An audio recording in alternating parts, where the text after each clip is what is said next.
मित्रों, दोस्तों, कैसे हैं आप? उम्मीद करता हूँ आप हंस रहे होंगे, मुस्कुरा रहे होंगे, खुश होंगे और अपने काम में मस्त होंगे। आप किसी की परवाह किए बगैर अपने काम में तंदुरुस्त, मस्त और अपने आप को फुल इन्वॉल्व करके अपना काम कर रहे होंगे, ऐसी उम्मीद करता हूँ मैं।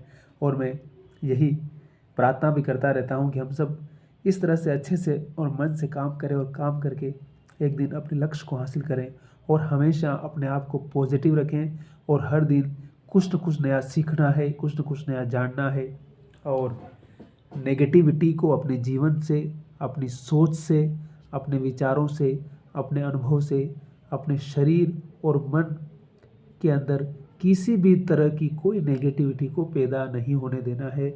हमेशा बी पॉजिटिव रहना है, सकारात्मक ही सोचना है और हमेशा अपने आप को व्यस्त रखना है।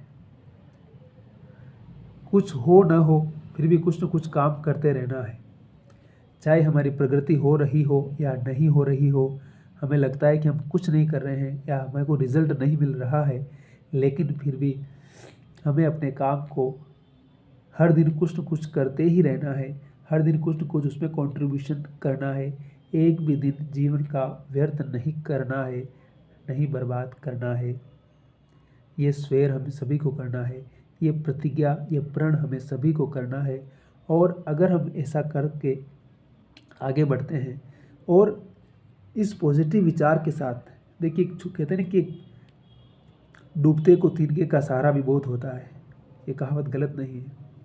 जब आप बहुत दुखी होते हैं, बहुत परेशान होते हैं, तो कोई अपना मिल जाता है और आपका अगर थोड़ा सा भी मनोबल बढ़ा देता है, आपके दृष्टिकोण में अगर थोड़ा सा भी परिवर्तन कर देता है, आपके भीतर की नेगेटिविटी में अगर थोड़ा सी भी पॉजिटिविटी आपको देखने की क्षमता, वो आपको थोड़ा सा भी टोक देता है, हल्का सा भी कहता है कि अरे तू क्यों निराश होता है, ये खो गया तो क्या है, आज तू फेल हो गया तो क्या है, तुमने इतनी मेहनत की ना, इतना कुछ सीखा ना, उसका रिजल्ट मिलेगा तेरे को। वो कहानी सुनी होगी आपने कि एक आदमी किसी पत्थर को तोड़ रहा था। उसने बहुत हथौड़े मारे, बहुत हथौड़े मारे, लेकिन फिर भी वो पत्थर नहीं टूटा। लेकिन वो आदमी भी रुका नहीं, वो उस पर हथौड़े मारता रहा और अंतिम में जाकर के वो पत्थर टूट गया। तो इसका मतलब ये नहीं है कि उसने जो सारे हथौड़े मारे थे उसके बेकार चले गए। उस पत्थर को तोड़ने में हर एक हथौड़े का उतना ही योगदान है जितना कि उस आखिरी हथौड़े का जिसमें वो पत्थर टूट गया था। तो ये प्रोसेस है, प्रक्रिया है। अगर हम इस प्रक्रिया को समझ गए तो हमें सफ़र का मज़ा आने लगेगा और सफ़र का मज़ा लेंगे हम तभी मंजिल का मज़ा है। इसलिए सफ़र का आनंद लेना बहुत ज़रूरी है। अगर हम सफ़र का आनंद नहीं ले रहे हैं तो हमें मंजिल पर भी आनंद नहीं मिलेगा, मज़ा नहीं आएगा और हम अपने आप को उदास, अकेला और हताश ही महसूस करते रहेंगे। क्योंकि सफ़र ही मंजिल है। इसको याद रखना है हमें कि सफ़र ही मंजिल है असल में। अगर हम सफ़र को जो नहीं करेंगे, सफ़र को अगर आत्मसात नहीं करेंगे, उसके साथ हम अपने आप को खुश महसूस नहीं करेंगे, तो फिर मंजिल के साथ क्या है। इसलिए सफ़र ही मंजिल है। इसलिए जो दूरगामी लोग होते हैं वो हमेशा, उनकी नज़र भले ही मंजिल पर रहती है लेकिन आनंद सफ़र का लेते हैं और हमेशा सफ़र पर फोकस करते हैं। उनको पता है कि सफ़र का अगर हम आनंद लेंगे और सफ़र में अगर हम कुछ करेंगे तो मंजिल तो हमें मिलनी ही है, वहाँ तो पहुँचना ही है हमें। इसलिए कितना भी बुरा वक्त हो, कितना भी अंधेरा हो, उस हर अंधेरे की एक सुबह होती है। कितना भी अंधेरा हो, उस अंधेरे की सुबह होती है और वो सुबह होगी। आपने वो कहानी सुनी होगी ना, बाबर जब लड़ने आया था, हिंदुस्तान में लड़ रहा था, तो उसके सैनिक वो निराश हो गए थे। वो दूर से जंगल में, रेगिस्तान में चलते चलते आ रहे थे। उन्होंने कहा कि हम नहीं लड़ सकते हैं, हम थक गए हैं, हार गए हैं, पराजित हो गए हैं, हमारा मन टूट चुका है, हमारे पास कुछ भी नहीं है। तो बाबर ने उनसे ये नहीं कहा कि तुम बैठ जाओ, तुम सो जाओ। बाबर ने उनको कहा कि अगर जीत गए तो हिंदुस्तान की सल्तनत का मजा मिलेगा और मर गए तो स्वर्ग में जाओगे।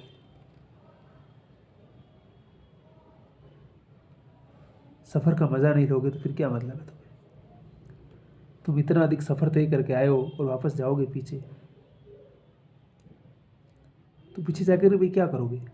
इससे बढ़िया या तो लड़ते लड़ते मर गए तो बस स्वर्ग में चले जाओगे, और अगर जीत गए हम तो फिर क्या फूटेगी बोतलें, शीशियाँ फूटेगी, जो फोड़ना तुमको फोड़ना, महफिल यही जमेगी फिर हमारी। तो जीवन अनवरत चलने का नाम है, और हम कई बार निराश हो जाते हैं, सब हो जाते हैं। निराशा किसके जीवन में नहीं आती है, लेकिन सवाल है कि हमें उसको डील करना है, हमें उसको टैकल करना है, हमें उस वक्त को निकालना है और उस वक्त को हमें अपनी ताकत में तब्दील करना है। ये हम सभी के सामने चुनौती है, चैलेंज है। जब लोग कहते हैं कि तू कुछ नहीं कर सकता है, तब कुछ कर दिखाने की बारी है, तब कुछ साबित करने की बारी है, तब कुछ उस चैलेंज को स्वीकार करने की बारी है, तब गिव अप करने की बारी नहीं है। याद रखिए और मुस्कुराइए। हंसना मेडिसिन से कम नहीं है। जैसे किसी ने कहा, डॉक्टर कहते हैं ना कि या तो आप सुबह शाम घूमते शरीर को घूमते फिरते रहो, या फिर बाद में आप टेबलेट खाते रहो, या तो हंसते मुस्कुराते रहो। वो अपने आप में मेडिसिन है, हंसना मेडिसिन है। तो हंसते रहिए, लाफिंग इज़ द मेडिसिन। और या तो हंसी है और अपने भीतर के सारे मवाद को बाहर निकाल दीजिए, या फिर आप मुंह चढ़ा के रखिए, फिर बाद में अंदर अंदर कूदते रहिए और एक दिन गोलियां खा करके पूरा बॉडी को पूरा मेडिसिन बना करके फिर चले जाइए दुनिया से। तो क्या करना है? देखिए, जीवन को हर स्तर पर साधना होता है। हम सिर्फ पढ़ाई में ही तेज है ये बड़ी बात नहीं, जीवन को समझना बहुत बड़ी बात है। पढ़ना लिखना, अच्छा जॉब करना भी ज़िंदगी का बहुत बड़ा पार्ट है, लेकिन ज़िंदगी को जीना, उसको समझना, उसको उसमें तारतम्य बिठाना, ये बहुत बड़ी कला है। जिसे कहते हैं ना कि दुनियादारी को सीखना, और दुनियादारी ही हमें असली ज़िंदगी का पाठ पढ़ाती है। तो बस उसको सीखिए और जीवन के मैदान में डट के खड़े रहिए, अपने आप को तैयार करते रहिए हर रोज़। ज़िंदगी न जाने कौन कौन सी परीक्षा लेगी। अगर कुछ बड़ा हासिल करना है तो बड़ी परीक्षाओं, बड़ी बाधाओं से हमें गुजरना होगा, तो अपने आप को तैयार भी करना होगा। बाकी देख लीजिए आप क्या करना है। हंसिए, मुस्कुराइए और हमारे चैनल पर आइए, इसको सब्सक्राइब कीजिए और हमें मोटिवेट कीजिए। मुझे भी मोटिवेट कीजिए, मुझे भी मोटिवेशन चाहिए। आप ही मोटिवेशन देने वाले, कौन है देने वाला और? तो मोटिवेशन दीजिए, आइए और मुस्कुराइए।